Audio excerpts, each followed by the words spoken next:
And perfect. And boom, we're live. And good welcome another edition of Life is People.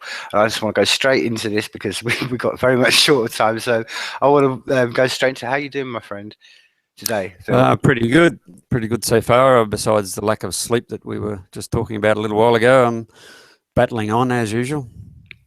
Well, bearing in mind we have this, we have a short sort of amount of time really to sort of people who maybe not be aware of you, and I will. There's notes and all over the, this is going to be over the preview, and when we put this out, so people can go along, and I'll recommend everybody go along and check out some of your many angles of what you're trying to, what you're into and you're doing. But for people generally, give people an overview of. I mean, one of the things that I think we really want to sort of focus on today was your whole fascination with your domain site about science fiction and writing. So maybe sort of start off with that and give an overview of people to just a quick overview about what you're doing and who you are as a person, because it's a very fascinating concept and journey you've been on, my friend.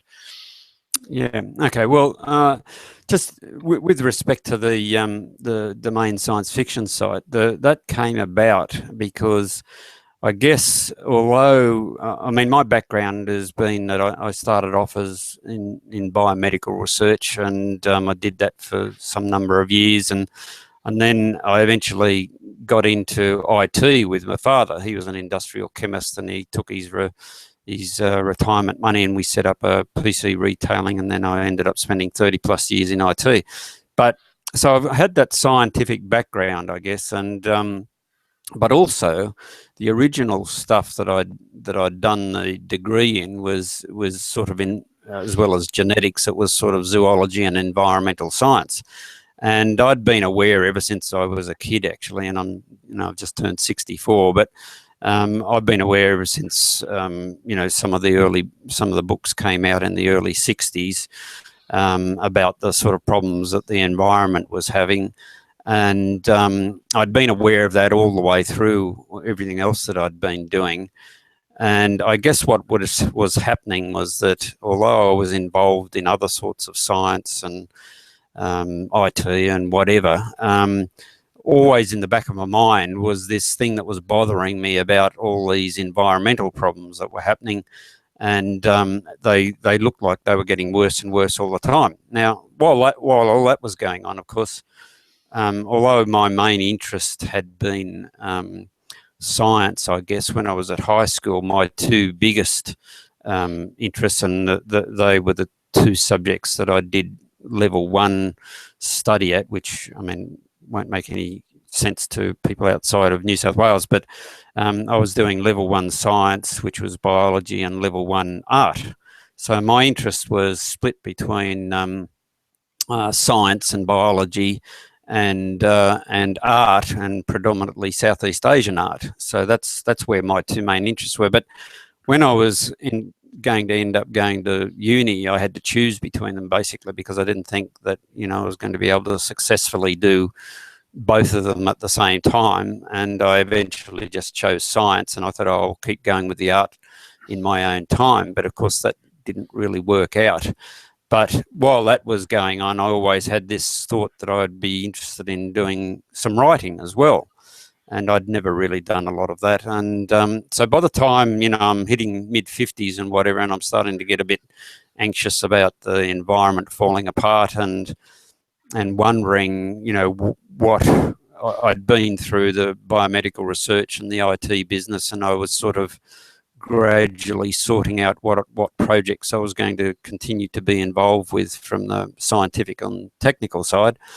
And while that was going on, I decided that I couldn't I mean, when I was younger and I was involved in politics, I had been fairly active in, environmental issues and things like that, and that was all part of the political scene. But I was too old to do that sort of thing again, and I thought the only way I can do something useful in this case was to start doing some writing. But I'd realised through previous experience that getting up on a soapbox and lecturing people just doesn't have any impact. Basically, no one's enthusiastic about being lectured to. So the thought occurred to me that I'd always been interested in science fiction, and maybe what I could do is start writing science fiction stories, but with a sort of an environmental theme, if you like, a backdrop to the story, and and maybe that would get through to people where just lecturing them wouldn't. So I thought, all right, I'll start doing that. But of course, as every writer or starting writer will tell you, it's all very well to start doing some writing and producing stories of various lengths or whatever. It's a completely other thing to try and get them published. Mm-hmm. And it's very difficult. It's like any creative area, and this applies to acting or whatever it is. My view in that area, and sometimes in science too, I guess, and my view is that you can be brilliant or creative or whatever, but it's mostly luck if you're going to hit the big time. Basically, you have to be in the right place at the right time and hit the right sort of fad or whatever it is. Strike a nerve in the zeitgeist at that particular time and place in history, and you hit the big time. But 99.9% of other people never get there, and it doesn't matter. It's got nothing to do with their talent or their creativity or anything else. It just means that they weren't in the right place at the right. All that, and I knew, and I'm not saying that I was, a brilliant science fiction writer or anything like that. I just thought, well, it takes a lot of time to do the writing itself, but then you can spend a huge amount of time just trying to get the stupid thing published, and so I thought I just haven't got time for that. And because I'd been, involved in IT for a long time, I thought, well, stuff it. I'll just publish it myself, And so I put together the website and I put up my first short story, which was the background to which was precipitated by something else that had happened to me with an old girlfriend.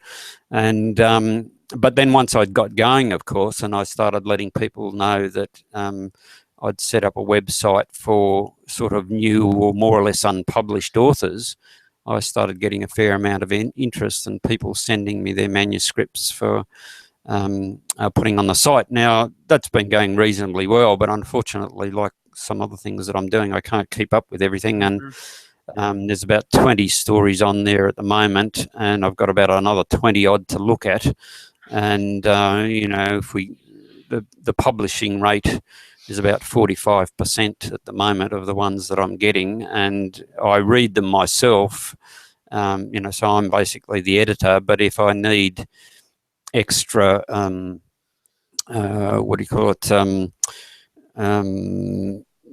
editorial input from someone, I use a woman who is my sort of writing mentor, and she acts as the second level editing person. And so quite frequently, roughly speaking, you'll get a bunch of things that you're sent, and they don't fit in to the sort of guidelines that I'm aiming at. And of course, after what I've told you, the guidelines for the site are science fiction, but with some sort of environmental theme, as the background.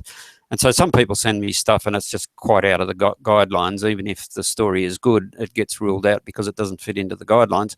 Other people send me stuff which is within the guidelines, but the story's not up to scratch for some reason, either for various editing reasons. Either the construction's not up to scratch and it needs improving, or the story doesn't actually make sense logically or something. So there's a bit of an editorial process where you go round in circles for a little while to try and get it up to where it needs to be published, and sometimes that works. But the end result is that I'm publishing probably about 45% of the stories that I get, and I really need to find some time to get through all the most recent ones that have been sent to me. And obviously I like them if they get published, and I think they're worthwhile reading. So I think they're if people want to go and have a look at it, they're all short stories. They range from sort of about 800 words to about 10,000 words. And, if they're up there, that means I like them. And if someone has a read of one and they like that, then they'll probably like the others as well, because I don't put them up unless I like them. Oh, that's fantastic, my friend. Now, one of the things that well, I first came across you was through a mutual friend, David, and Yamanaka. And the minute he told me about what you were planning to do about your concept about basically hoping that the Made Safe network and the Safe network gets up and completed, and when it's launched, is to back yourself onto it. Now, I'm sure that people may be listening to back yourself onto it. What does this mean? It means about basically backing your whole consciousness, in theory, or your mind onto the Safe network. Now, obviously, this is like I said, this is a whole rabbit hole we could go down. We could spend many hours talking about, but on a general principle, I think the one I wanted to really get, ask you is: here we are at the beginning of sort of 2016. We just turned. How do you feel optimistic, or what are your thoughts on as we progress, year on year? Because I know it's obviously time's precious, for all of us. But do you think that you're actually going to sort of get to the point where, in maybe in the next sort of 5 years, or where you're hopefully what your whole concept of actually being able to anybody to back themselves and start to do that, or is that quite a long time away? And again, this is for people who haven't got an understanding. What's the difficulties about trying to back a human mind into a machine network that MadeSafe really has helped with, and it could have the potential to really help with? Yeah, I mean, there's a few angles to answering that, I guess, and some of it is related to what I was just talking about with how the science fiction site came into being, and the concern that I had for deterioration in the environment. When people say that sort of thing, they immediately think of things like global warming, and then there's this whole issue about, arguments about whether it's happening or not, and there's no argument about it. It's actually happening. It's real. Excuse me. But the big deal from my point of view, and as getting back to being a biologist, is not so much the problems that are going on with the environment in terms of actual just physical measurements of things like temperatures and things like that. The really big deal is what's happening with biological diversity. Mm-hmm. And so as my interest is basically population genetics. And so what's happening is that we're well into what people are calling the sixth mass extinction that the planet has experienced. And the previous 5 mass extinctions wiped out sometimes up to 90% of the species and genera that have previously existed. Mm-hmm. And we're heading in that direction again. Now, we can worry about things like global warming and the planet getting too hot to live in and everything, but I think what's going to wipe us out much in advance of that sort of thing is other environmental systems collapse because of loss of biological diversity. And so that's not only a loss of species, but it's also a loss of individual species diversity. Mm-hmm. And I could spend hours talking about that, but the background, that's the background. So my view is, and this is sort of might sound a little bit shocking, but my view is that humans are probably at best only got a 50-50 chance of surviving the rest of this century as a species. And I think it's probably a fair bit lower than that. And that's just not me saying that. You mm-hmm. can go on. I ran out of time earlier, but I was going to prepare a few references so people could go and look at things. So that's not just me saying that. There's, serious scientists and other people who are saying that that's a possibility. And it's not just because of loss of biological diversity, for example. It's potential for accidental nuclear war and all sorts of other terrible things that can go wrong very quickly and very drastically. And so my view is that we probably aren't going to make it for another 100 years as a species. Now, when you start thinking about that sort of thing, and I'm talking about a biological species there, mm-hmm. so because the environment just won't be able to support us, probably. This is the argument. Now, in that sort of context, and this is a fairly much a staple of science fiction in terms of, humans going off and exploring other planets and galaxies and all that sort of thing. They go and colonize the rest of the galaxy and that sort of stuff. I think we need to do that. There's no doubt about that whatsoever. We need to get off one little planet and actually spread the species around as much as possible, because even on galactic scales, terrible things happen. And we probably need to be a multi-galaxy species. So there's a lot of work to be done to get to that stage. Now, the problem is that if you're shifting people around, as in sort of hairless apes in a tin can, it becomes very expensive and very difficult to do it, because you've got to send a whole environment enclosed in a tin can, and then you've got to do it if you're traveling to other star systems for potentially thousands of years. So it all becomes very difficult. The area where it might be much more feasible is if you somehow virtualize these people and turn them into digital organisms, and then you could send that sort of information in a very much smaller space, and without having to worry about sending a can of oxygen along as well, and all that sort of stuff. So it makes the option about spreading out to the rest of the galaxy a lot more.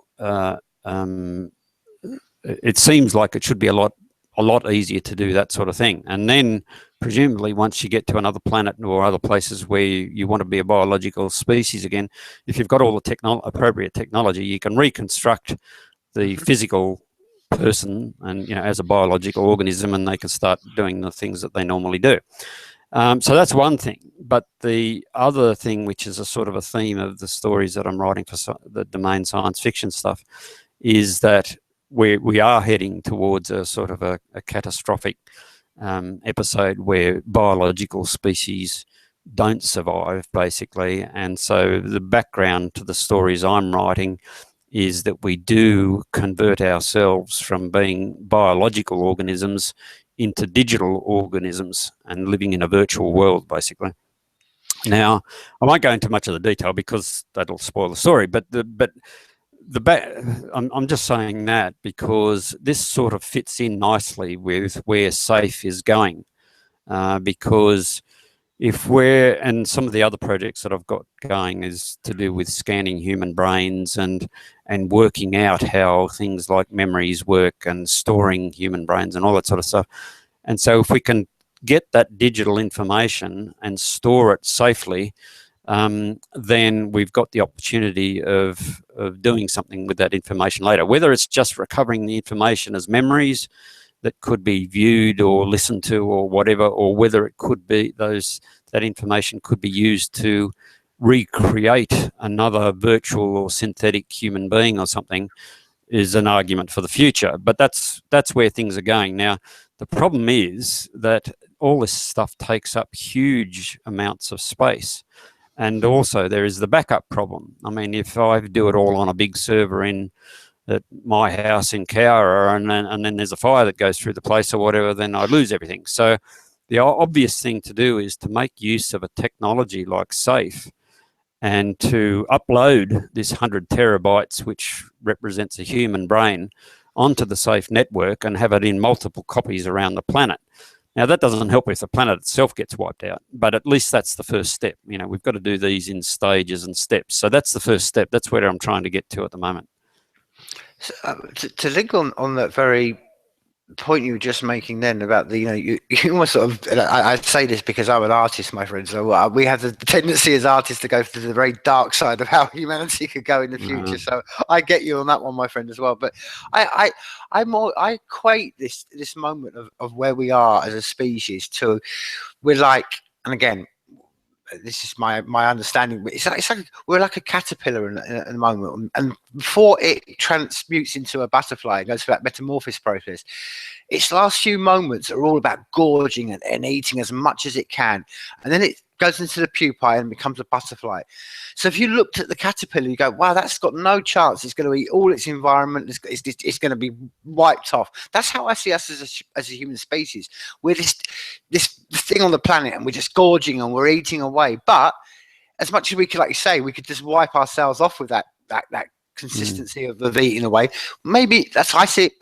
Maybe I'm optimistic, but I think maybe us as a species are in that transformation point, and as much as the butterfly doesn't recognize, it's got nothing to do with the caterpillar. Maybe that's what we're going to bloom into, and hopefully, I mean, I hope so. I mean, I try to hopefully see it from that angle, because you know, if not, like you say, we're just going to gorge ourselves to death as a species, and it's we've been here for too long, and too long a time for hopefully not hope that make that happen. So, on that analogy, you know, you said you were veering more towards the negative side. Do you think that there may be that if we do things progress in a positive way, that we could actually end up not even recognizing us as we look back at ourselves now as human beings? I think, wow, we're looking back, maybe look, as we are now in 2016, how we would look back at maybe someone from 60, 70,000 years ago. They look the species, you know, they look human, but in essence, they're different species. I mean, I mean, you mentioned that you were felt quite pessimistic about things, but do you think there is an optimistic that could go that way, and we could just transform and just bloom into a different? If we can resolve some of the big problems, like why we spend $2 trillion a year on weapons to wipe each other out, and if we can deal with, you know, planetary scale problems like loss of biodiversity and biological systems collapses and things like that, if we can get past all that, which is basically the adolescence of the human species, where we're behaving stupidly and doing dangerous things. But if we can get past that, then I think we could get to your butterfly stage. I mean, and unlike the analogy that you had with comparing modern Homo sapiens to maybe Neanderthals from 70,000 years ago or something, which sort of look pretty much the same, I would expect that it would be more like the butterfly.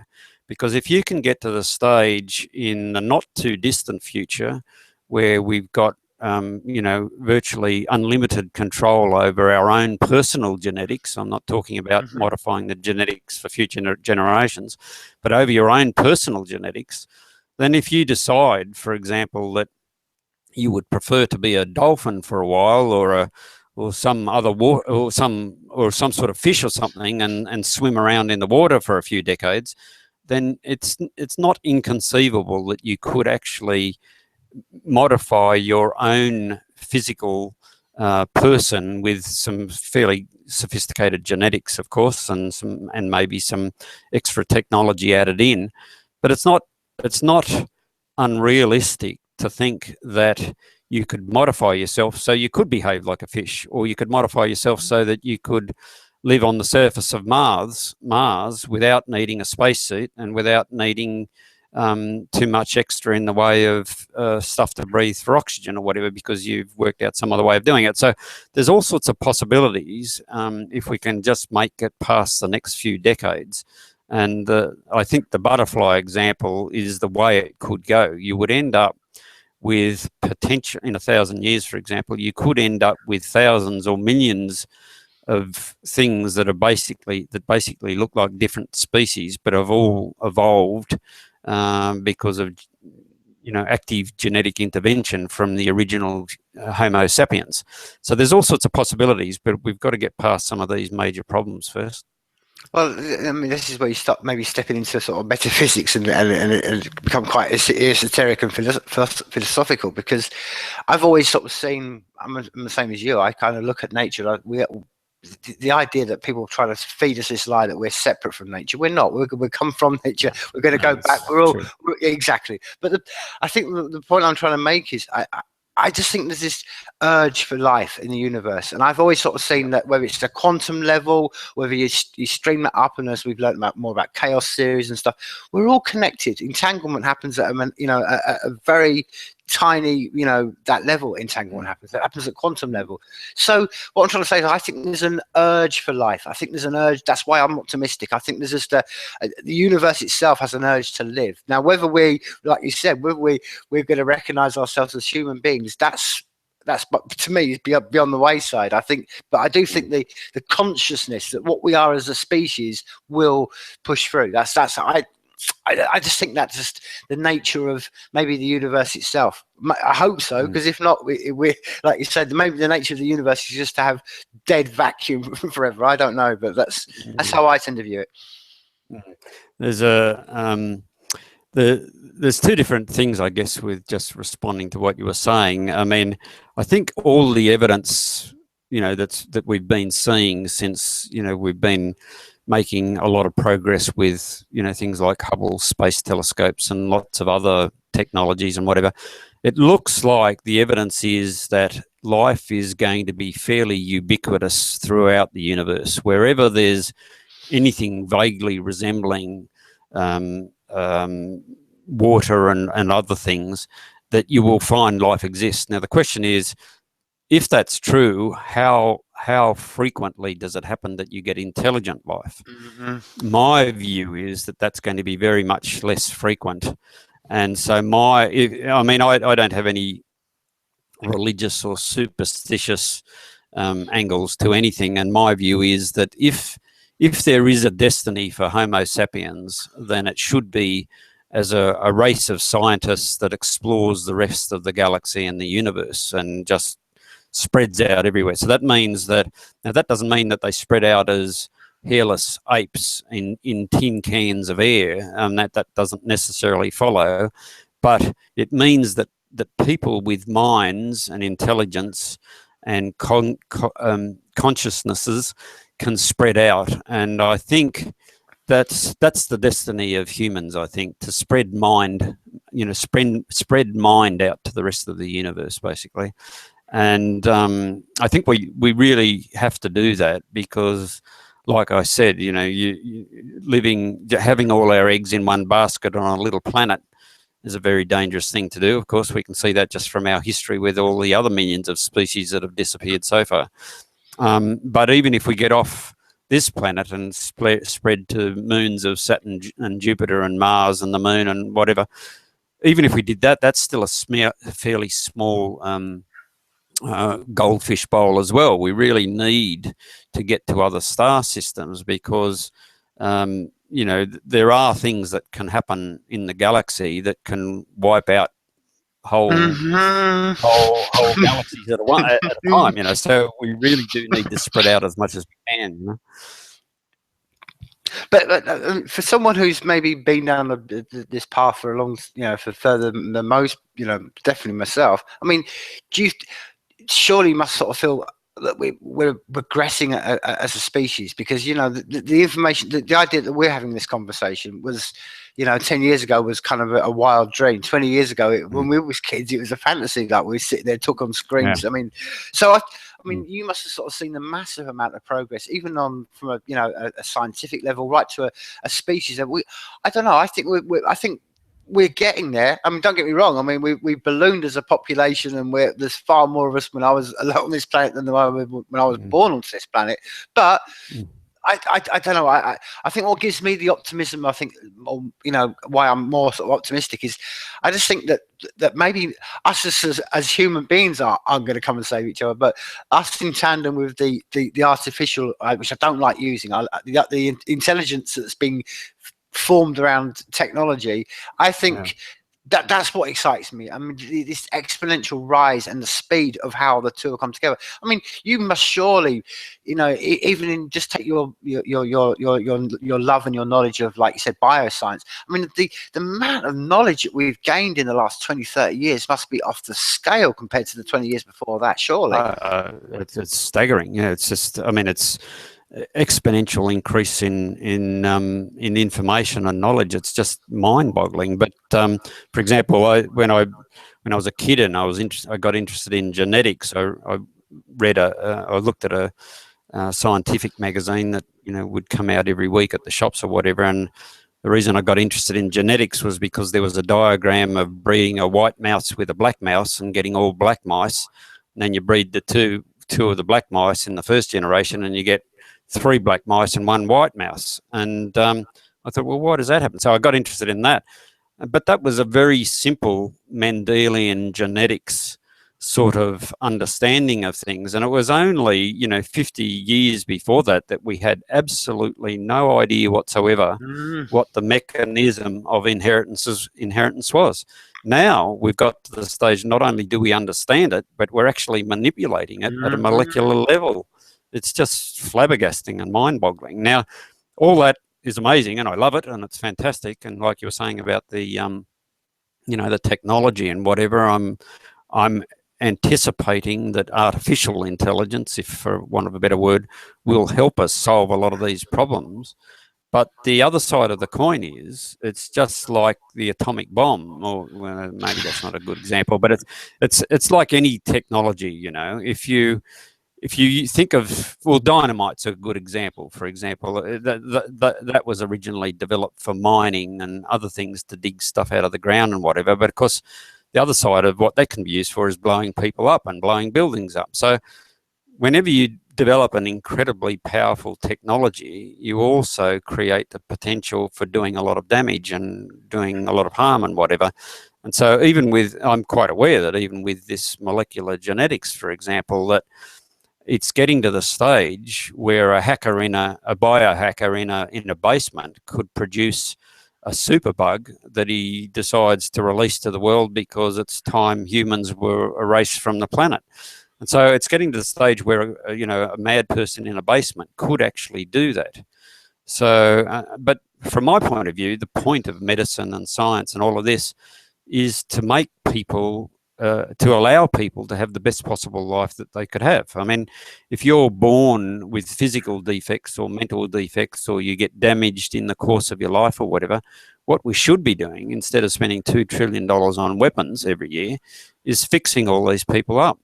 And so the good side of technology is worth persisting with all of this stuff, in the hope that we can work out how to manage it properly and make a good life and a worthwhile life for everybody.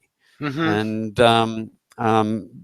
but there is the potential that we'll wipe ourselves out while we're doing it. So there's no argument about that. It's a realistic option, and my view is that it's probably a bit more likely than not at the moment. But I'm hoping that's not the case, of course. I mean, obviously, I want to go and explore the rest of the universe and live a long time doing it. But I can't do that if we substantially wipe ourselves out on the planet in the next 5 or 10 years. No, I would totally agree with you, my friend. And I think this is the moment where we are in this moment as a species, is that I think all knowledge is good for human beings. I think this is the great moment. I think, particularly where it links it back to safe. I think once you have the ability for anyone, the ability to tap into information, and we can share that knowledge, then knowledge gets disseminated across a wide amount of human beings. Because the only way we're ever going to, like I say, progress as a species is it's not about how much technology we have or how much knowledge we have in the sense of our technology and stuff. It's this paradigm of mind shift. We've all got to understand where our place is. And I think one of the things, I mean, I hope, fascinating, maybe in the future, this future species we're talking about here, whether a human, maybe the whole thing we're going to get rid of is our ego, because it's that ego of us as a species that does the good and the bad. It's the ego that innovates, but it's also the ego that puts straps a bomb and blows, or like it says, has a biological weapon. But I do, my reason for optimism is, I think once you can get people talking, and it's like, this is the progress of humanity. We were taught, generations back, that you didn't like anyone outside your bloodline, and it was the person you don't like outside the hill. And now look at us, we're all talking. So it's all about this spread of information. So that's my hope for it. But this goes back to one of the things that I think the paradigm shift is where we can get everybody talking about it. Because I think we live in a world where people like yourselves, who know a lot of knowledge, don't get. The outside world thinks, oh, well, we'll leave it all to people like the Philip Rhoades of the world, the Cloud Man. We'll leave it all to him. He's fine. And I think that's not the right way for us to progress. No, I think go on. Yeah, that can't work. Everyone has to be involved, pretty much. The other reason that I do have some optimism is that there are, in terms of the environment and even politics in some cases, there are some signs that give you some reason for optimism. But in terms of safe, I am, one of the reasons why I am particularly enthusiastic about that is because of the democratizing effect that it has on the world. I have a particularly dim view of how the super ultra rich and the corporations run the planet. There's no doubt that they do, and the banks and whatever. But technology like safe could actually restore some of the balance to the average person. And I'm very hopeful about that. And so I'm really hanging out for when SAFE is actually released and to see the impact that it has. And there's no guarantee that it will, have cause all the great results that we're hoping that it will, but there's not a lot of good signs going on in the world at the moment in terms of politics and world economies and things like that. So I'm hoping for big things from SAFE, but maybe that will only be a transitional technology into something even better or something like that. But it's it's definitely a step in the right direction. So I'm enthusiastic to be going to see how that's going to work out. I mean, I'm hoping that will redress some of the, very unbalanced situation that we've got at the moment, where you've got a minute number of people in the world that just through corporations and banks and whatever pretty much run the whole show, and Western democracy, as it's viewed, is basically a joke as far as I can see it. It's been co-opted and corrupted so that it's basically meaningless at the moment. So I have not only in the financial sense, but in the political sense, I've got great hopes for technologies like SAFE as well. So we'll see how it goes, and we're getting close to it, so things are getting exciting. Well, as I said, and I think before we sort of wrap this very sort of brief conversation, because like I said, I'm looking forward to maybe hopefully we can get to have, carry this on further and further, because there's so many rabbit holes we could jump down. But I think before we wrap this sort of up, what would be your parting sort of message to people maybe listening to this, and what would be the one thing you want them to take away and remember and maybe to act upon? From your just here we are, 2016. So what would be the one thing you leave? What was a parting memory, or just something that people go, oh, that's I want to go and explore that? Yeah, I guess for me, and something that you mentioned earlier, is the big thing. Like I was saying, the big changes that we need to happen aren't going to happen unless there's a mass movement, unless we have an overwhelming majority of people who want to have the changes. For that to happen, I think there has to be a sort of change in how people think about what's important. I mean, when someone is only thinking about what tweet they got, or when they're getting a text from somebody saying, what are you doing now, and taking photos of their food and this sort of stuff, it's all trivial and meaningless crap, but there is some really important stuff going on that needs addressing. So my wish or hope would be that before it's too late, sufficient numbers of people in the world actually start thinking about what really is important and what is essential to having a good and useful life and surviving in the world, and start acting on those sorts of things, because we really do need to solve some very serious existential problems for the species in the next few decades. But if we can deal with that, then we can have your butterfly effect and go off and explore the rest of the universe. Once we work out how to deal with this idiot reptilian brain that has a predisposition to killing the guy next door if they say the wrong thing, then once we've sorted that out, we have an incredibly bright future that will be beyond anything that we can even imagine at the moment. But we need to be able to get there, and we need sufficient people to start taking an interest and getting involved and active in things like SAFE and environmental activism and politics and everything else, just so that we can make it there. Yeah, well, my friend, that was a very zen way of ending, to finish this conversation. But so just quickly before we do go, if anyone wants to reach out to you, where can they find you, my friend?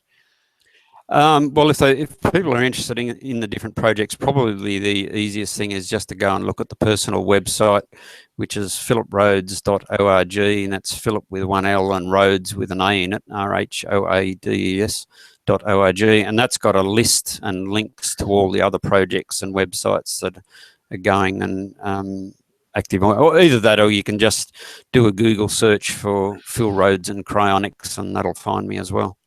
Well, fantastic. And well, as I said to you before we went live, I'm eternally grateful for the time you give me today, because it's, our body clocks and time differences, and here we are on this one little rock, but the time differences separates us all. So it's been short and brief, and like I said, I mean, maybe in the future we can start this explore. Definitely. Yeah. No, I'd love to go into more detail on some of the individual projects. That'd be really good. Well, fantastic. Well, for me over here in Scotland and all the way from over in Australia, I want to say life is people. Thank you. Thanks, Tim. It's been great. Perfect, my friend.